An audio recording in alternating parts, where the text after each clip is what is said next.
We're going to go ahead and get started with the first webinar in our solution series. We will be recording this today, and I'll have the replay available on our YouTube channel in probably another day or so, and we'll be posting that link online. So if you miss anything, you can always go back and review it at your leisure, so don't feel like you need to stress out and take notes. You can always replay it. And if you have any questions at the end, you can just type them into the chat and we'll get to them. Otherwise, you can always post them in our ESP user group or send us an email. So today we are talking about the Facebook Newsfeed algorithm.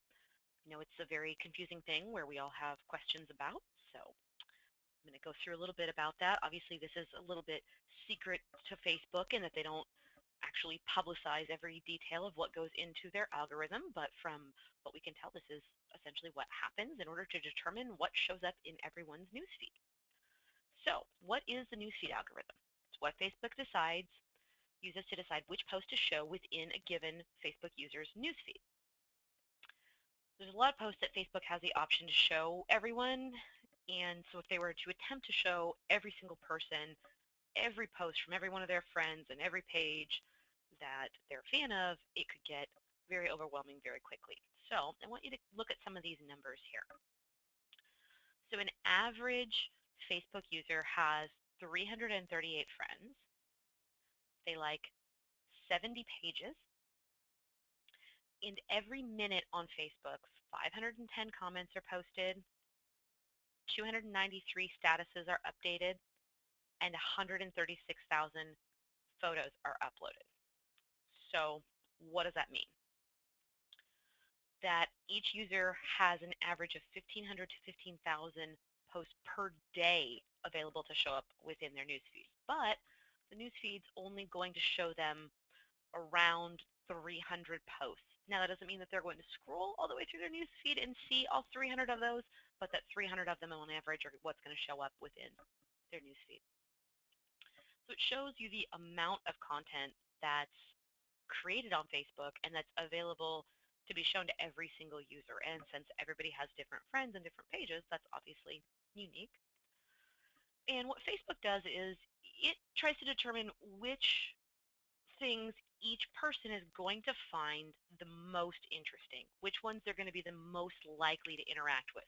And it wants to show those pieces of content to each user. So someone's going to find videos the most interesting, and someone else might find text-only posts interesting, and someone else might find pictures the most interesting. And so to Facebook, they don't want to show people things that they're not going to be interested in. So you're probably asking, well, what else influences what shows up in their newsfeed?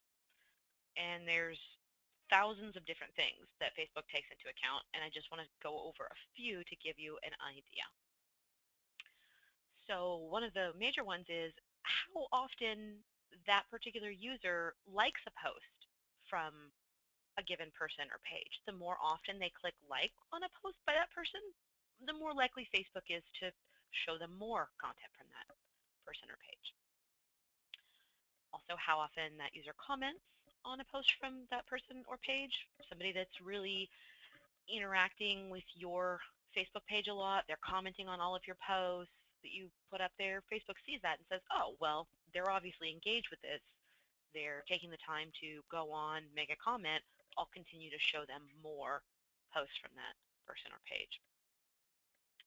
How often that user interacts with that type of content. If they commonly will like or comment videos, then Facebook's much more likely to show them a video than a text-only post or a photo post.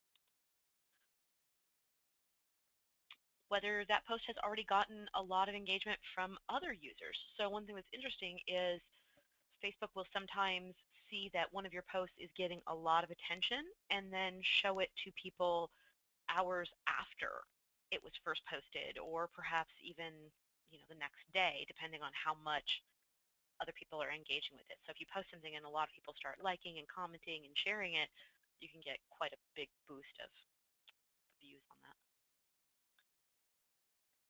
And the reason for that is obviously because people that are, if there's a lot of people liking and commenting and sharing something, probably going to be interesting to a large number of people rather than just a very small amount of people. So how recently the post was created. Obviously, something that's created more recently is more relevant and new and interesting than something that was created a week ago or a month ago. So if you created a post 5 minutes ago, then that's probably much more likely to show up in someone's newsfeed when they refresh it or when they log in than something that was created 3 hours ago. So this is one of the reasons why we tell people it's better to post more often, because it gives you a better chance to get in that newsfeed, because every time somebody's logging in, this whole calculation is going on again to see things like that. So how recently the last comment was made on a post. So if people had commented again recently on a post that was maybe a couple of hours older, then that's going to take that into account and say, oh, okay, well, this is still relevant because people are still talking about it. So here's a few more things that influence it. Other pages or people that are tagged in a post. So this by boosting helps. So we're going to do another webinar on boosting posts, and you can always go and watch that. We also have a little bit about it in one of the previous webinars that we did, where you can go on and watch, and that's listed on our website.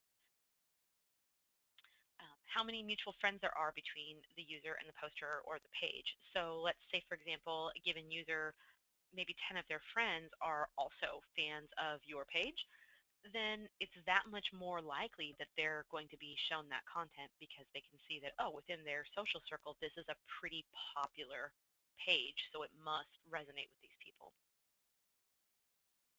The amount of negative feedback that a post has received. Every user on Facebook has the option to negatively vote a post if they feel it's unappealing or spammy or things like that.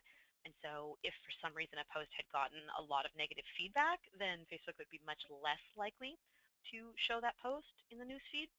However, from what I've seen from looking and talking to a number of travel agencies, that's the number of posts of theirs that get negative feedback is very, very, very small. I would say I've seen, 2 or 3 times on posts ever for a travel agency that this has happened. So for you guys, at least, that's one thing that's not a big factor.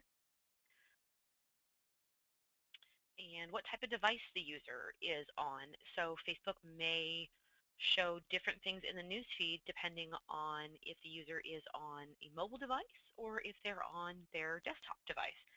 And the reason why is just more content types might be better viewed on one device than another. Perhaps if you're posting an article, the site that article is on might not look very good on a mobile device, so Facebook might be less likely to show that article to someone that's looking at it on a mobile device, because it's not going to look very good.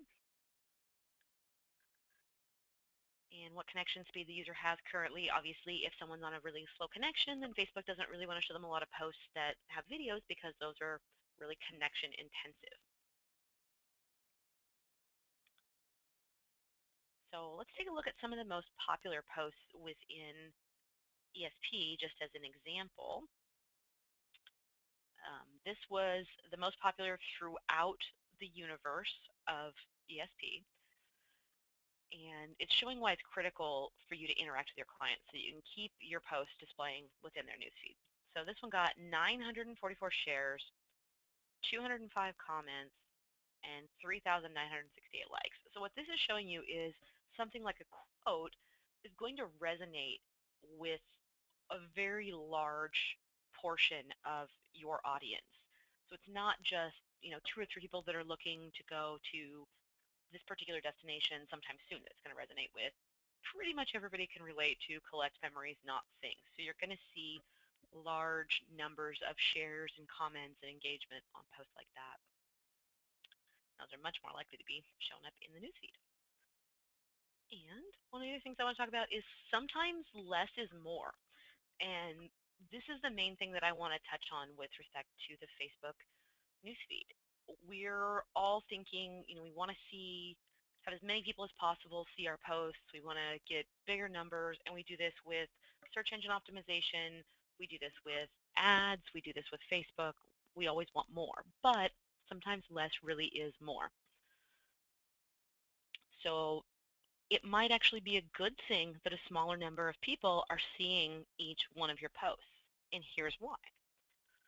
So since Facebook is picking and choosing who to show your post to, they're showing those posts to those who are the most likely to be engaged, and interact with your post, and not those who just would have seen it in their news feed, scrolled past it, and ignored it. I know we all are guilty of doing that. We might have that friend who posts a ton of things on Facebook, and most of the time we don't necessarily care what they're talking about, and so we see it in our news feed, but we don't bother to read it. We just skip past and look for something that's more interesting.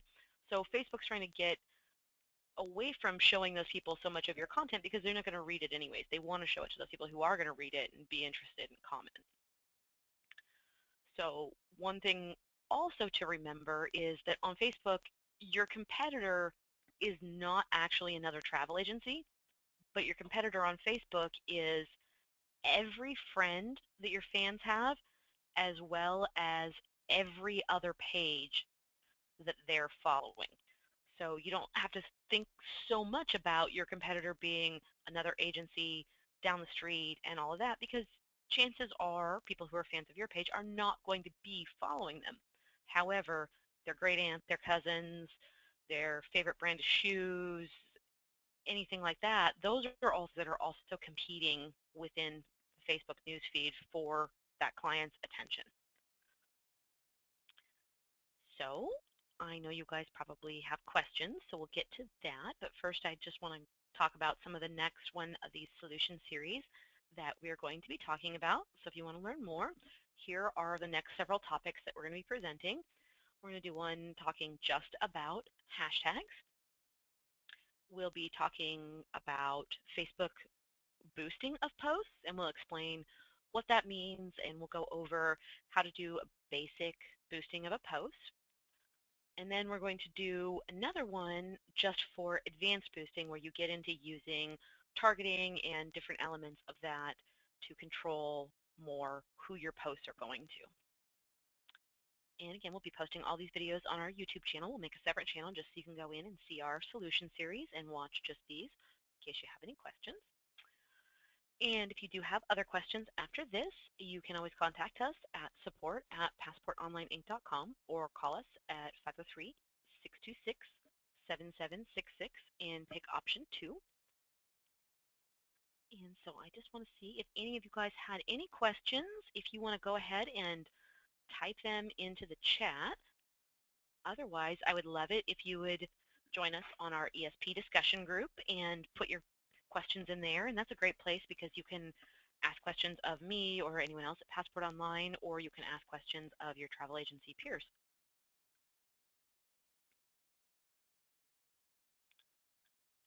And it looks like there's not any questions, so I will go ahead and stop this.